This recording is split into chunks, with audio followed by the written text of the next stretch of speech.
მე ბევრი ადამიანის გამო მისმენია რომ მე რა მომღერალი ვარ ეგ გლეხისგან. ჩვენ ამ ხალხს უნდა დავანახოთ რომ ისინი არიან ყველაზე მნიშვნელოვანი ადამიანები ჩვენი ქვეყნისთვის.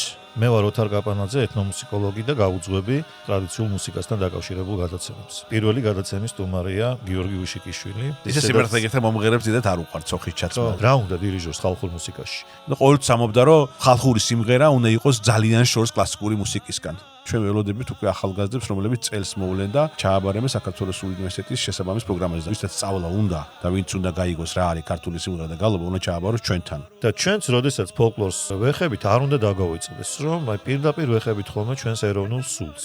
რანაირად შეიძლება იმ რა წყობაშიც მღერის ქართველი, ის წყობა მიუსადაგო ქრომატიულ ინსტრუმენტზე. შენ მილიონს იღებ და მე ნულს, რანაირი კონკურენცია ახლა ჩვენ შორის. ის უნდა ითქვას, რომ ნოტებზე კარგად არ გადადის ხალხური სიმღერა. ჩოხები შეიძლება ეცვათ ამ ბავშვებს ან კლასიკური გუნდია, რომელიც მღერის ხალხურ სიმღერას. ფოლკლორს არ უნდა აკადრო ასეთი რამე, რომ მაშინ ესე ვთქვას, კი ბატონო.